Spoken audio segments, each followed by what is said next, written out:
Welcome to Retirement GPS, navigated by Zynergy, your roadmap to a secure and confident retirement. Each week, we explore strategies, stories, and planning frameworks designed to help you navigate the complexities of life after work. From tax planning to investments, income strategies to risk management, our goal is to give you the clarity and confidence you need to make informed decisions. But retirement isn't just about the numbers. It's also about lifestyle, purpose, and peace of mind. We're here to guide you through both the financial details and the personal dimensions of this next chapter. Let's chart today's course. Welcome back to our latest episode of the Retirement GPS podcast. This is actually episode 51. I'm your host, Ryan Zacharczyk, certified financial planner and president of Zynergy Retirement Planning. And I want to talk to you today about the retirement tax traps that can cost you thousands. When people think about taxes in retirement, they often assume they'll be in a lower tax bracket.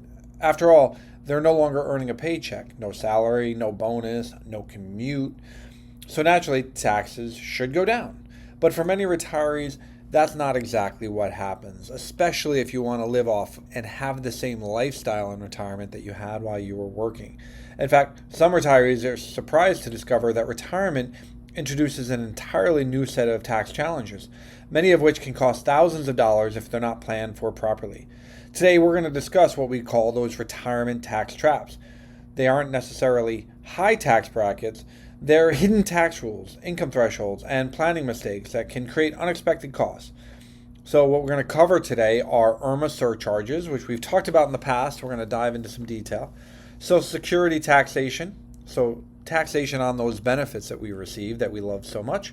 The net investment income tax, capital gains stacking, and required minimum distributions or RMDs. And most importantly, we'll discuss what we can do to potentially avoid these traps before they become expensive surprises. So let's dive in.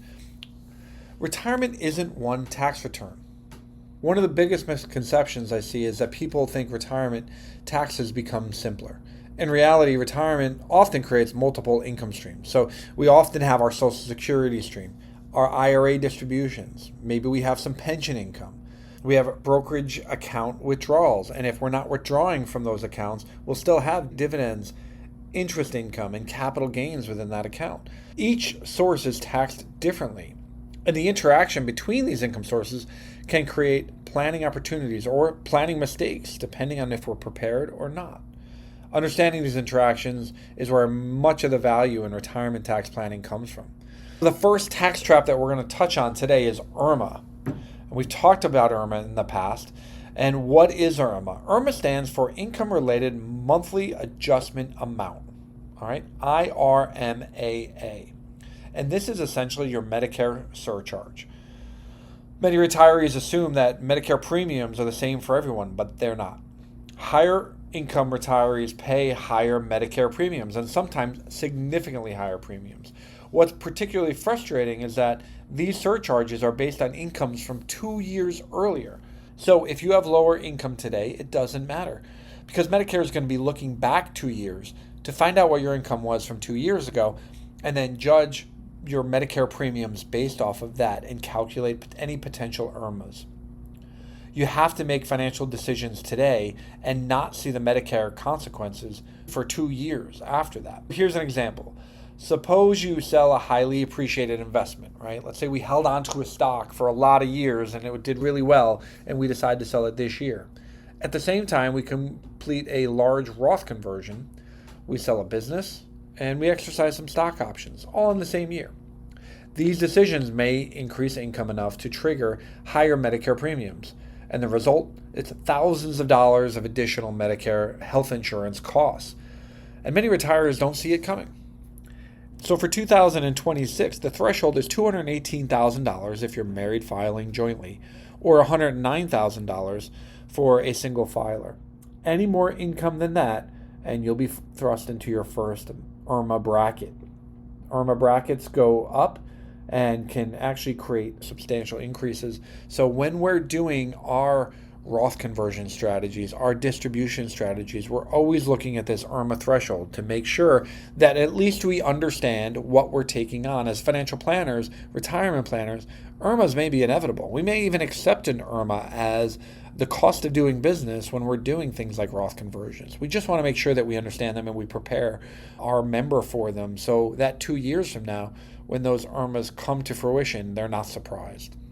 Let's talk about tax trap number 2, Social Security taxation. One of the most common misconceptions in retirement planning is that Social Security is tax-free.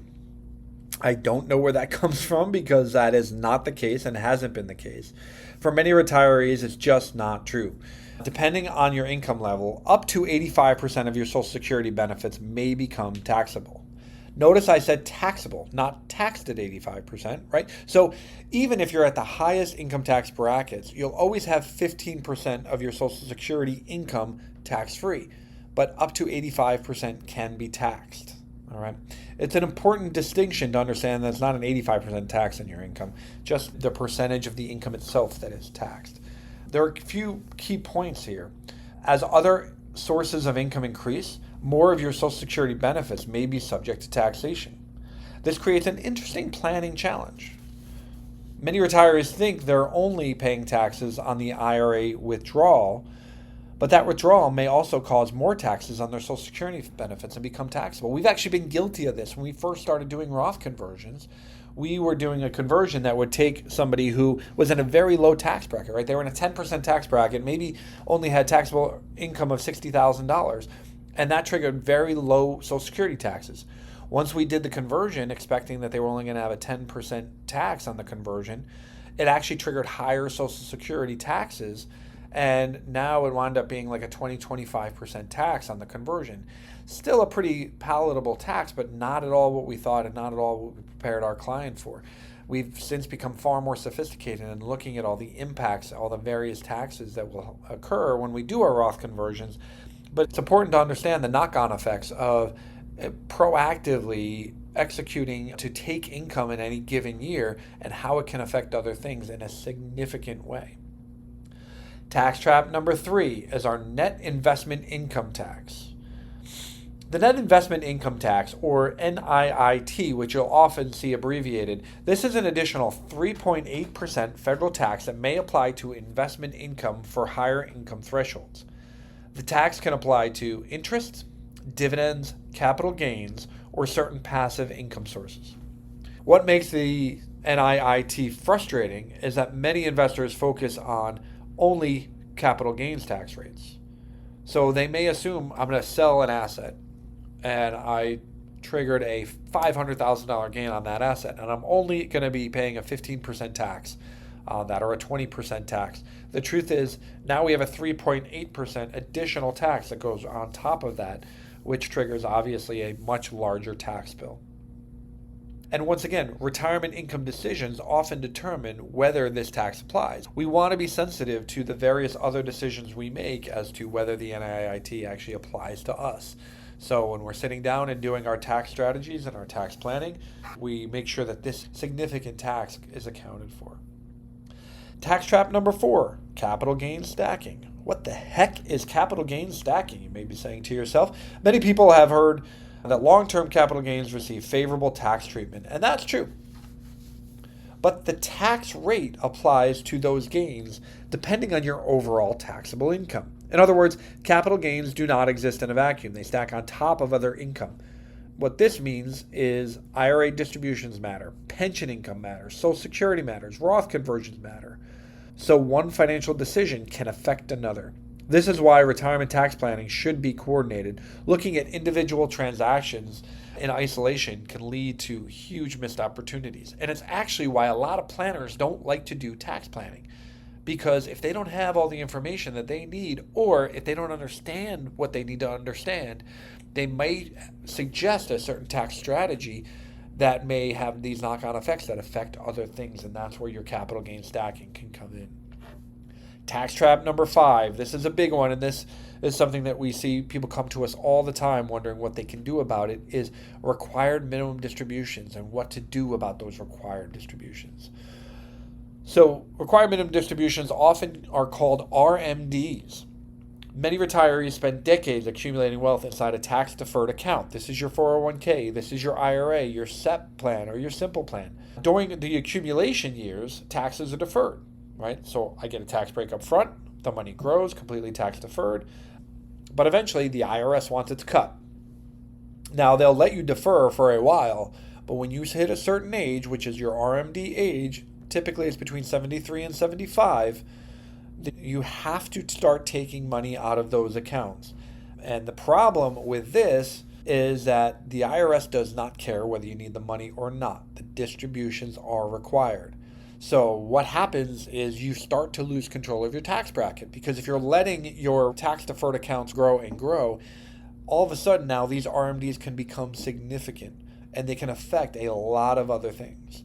We've seen situations where retirees have had plenty of cash reserve. They've had no real need for any additional spending. They've had significant taxable income from other sources, and yet they're still forced to take these additional distributions.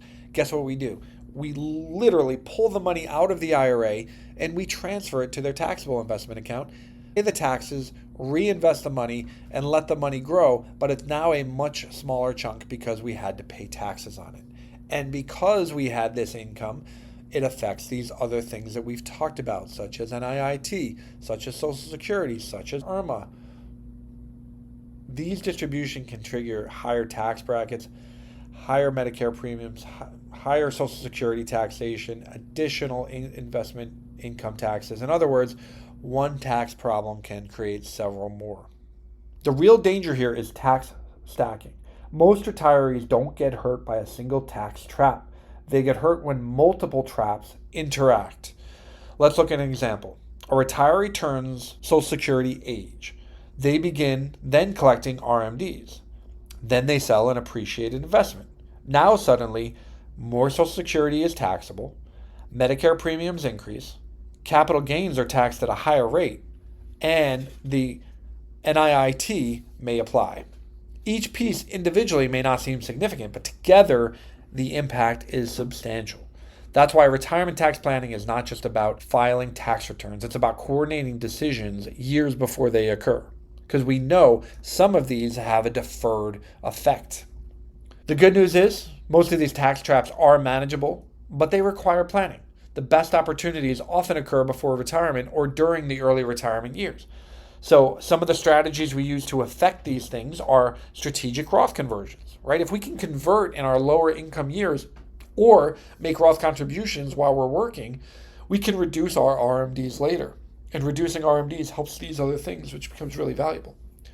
Coordinated withdrawal strategies. So we can withdraw money to live on in retirement from different types of taxable accounts, from a taxable brokerage account, from a pre-tax IRA, and from a Roth IRA. And the blending of these distributions can lead to lower tax rates, and then, of course, lower Social Security taxes, lower NIIT, or no NIIT at all, no Medicare IRMAAs. That's the goal. Managing capital gains, trigger tax loss harvesting. We talked about it in a prior podcast. Make sure that you're taking advantage of tax loss harvesting to offset gains. And then lastly, this all leads to income smoothing, which is one of our favorite terms here in retirement planning, is trying to keep income consistent year after year, taking advantage of tax strategies, but also not triggering higher taxes down the road. Action steps. As you approach your retirement, ask yourself, how much of my retirement savings is in pre-tax accounts? Have I evaluated future RMD exposures? Do I know what I'm going to be looking at down the line? Do I understand what my Medicare premiums are and how they're determined? Have I projected my tax impact for Social Security? Do I have a long-term retirement plan? Do I have a long-term retirement tax strategy? If the answer is no to any of these questions, it's time for a deeper planning conversation. It's time to explore options. Talk to a financial planner. And here at Synergy, that's what we do. We specialize in coordinating investments, taxes, legacy planning. That's our job. So thank you for joining us for episode 51 of the Retirement GPS podcast. As always, if you like what you heard today, make sure that you share it with a friend. Make sure you subscribe so that you get the latest episode every Tuesday in your inbox. Also, go on, learn more to our website, synergyretirement.com. Follow us on Facebook, LinkedIn, Instagram. make sure that you're getting all this great content right there available to you when you want it, when you need it, because we're going to have great new content every single week. As always, keep learning and keep planning. Thank you for listening to Retirement GPS, navigated by Zynergy. To explore today's topic further, visit our blog Mile Markers at zynergyretirement.com/blog, where we offer detailed strategies, examples, and downloadable tools to support your retirement journey. Follow us on LinkedIn, Instagram, and Facebook at Zynergy Retirement Planning for weekly insights, checklists, and planning reminders. If you found this episode helpful, please subscribe, leave a 5-star review, and share it with someone planning for their future. Until next time, keep navigating toward a confident retirement. This podcast is for informational purposes only and is not intended as investment, legal, or tax advice. Listeners should consult their own financial, tax, and legal advisors before making any decisions. Zynergy Retirement Planning is a registered investment advisor located in Red Bank, New Jersey.